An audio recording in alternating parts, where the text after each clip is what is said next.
The world has ended. Come, take a walk with me. Picture, if you will, everything you love and remember, gone. Buildings sit in desolation, rotting, harboring only the faint and fading memories of those who once roamed their halls. Towns carved out by fire, leaving in its wake a path of ash and soot. Where once animals and foliage filled the forest, only roving bands of marauding cannibals remain. Trust no one. Talk to no one. There is only death.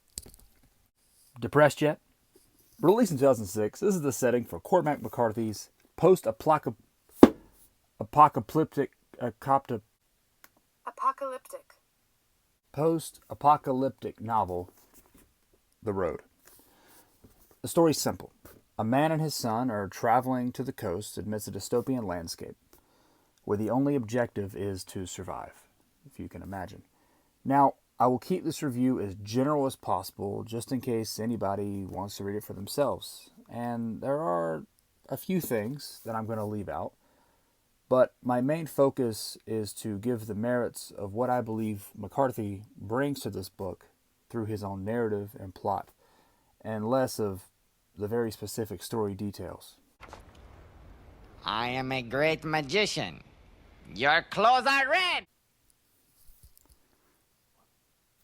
For starters, I love this book. It encapsulates everything I look for in a good novel.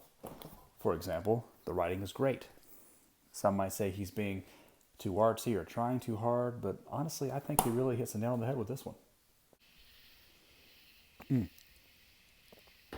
His approach to the story is minimalist, foregoing things like names, background, even punctuation to really drive home the main idea of the book, which is just a father and son trying to survive. Aside from that, he really takes you on an emotional joyride. One minute you're happy, sad, disgusted, hopeful, and then, well, I'm not going to ruin it. Your clothes are black. Prior to reading The Road, I've actually never read much McCarthy. Well, as a matter of fact, never read any McCarthy. I have, however, watched No Country for Old Men, which, by the way, is a great movie. Maybe something else. I don't know. Will there?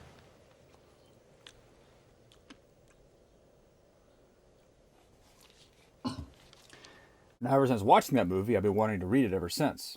I've seen it a few times in my local bookstore, but last time I went, I didn't see it. But I did see this, and, if I might add, for a good price. You can see that. Yeah. It's a really good price. Had to pick it up. So, now, I'm going to tell you why it's good, and why I think 100% you should read it.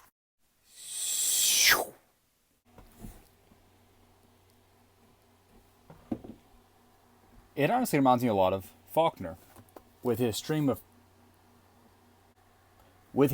consciousness that was so popular in modernist writing.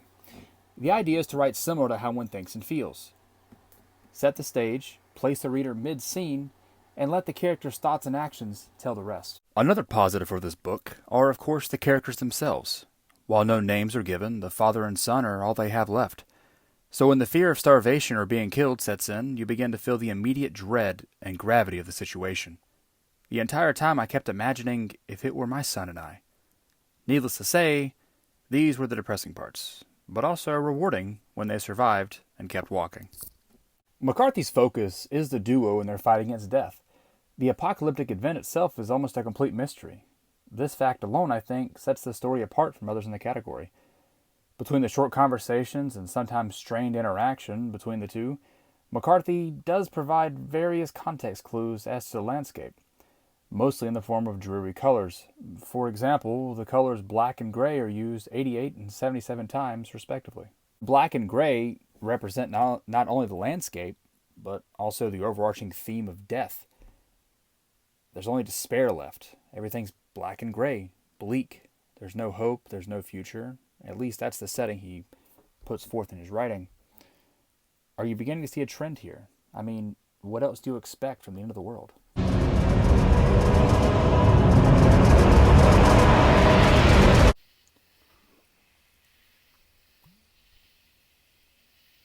I want to end this review on a negative note, mainly just my minor gripes with the book. I already said I loved it, so of course my bias will have some effect on the general overview that I'm leaving. But this way I can keep it somewhat balanced, as no work of art is perfect. Well, almost none, but more of that in future videos. While reading McCarthy, he made it very clear the situation was dire, to say the least. Food was scarce, and winter's coming. Winter is coming. Many nights are spent cold and hungry. This could be my ignorance, but sometimes it felt like it was a little too repetitive. It could just be that dystopian futures are boring. I don't know. How many times can you write about different kinds of canned food? Again, this is minor and has no bearing on the overall book, just an observation. Oh, before I forget, without spoiling anything, I really wasn't a big fan of the ending either, but I'm not going to spoil anything. All in all, I highly, highly recommend this book to anyone looking for a relatively quick read with a different perspective about the aftermath of the world ending. The dichotomy of grimness and hope make for an excellent literature that I mulled over after. It's thought-provoking, and you won't be disappointed. If you've read this book or have any suggestions for books to read, let me know in the comments below. Thanks for watching.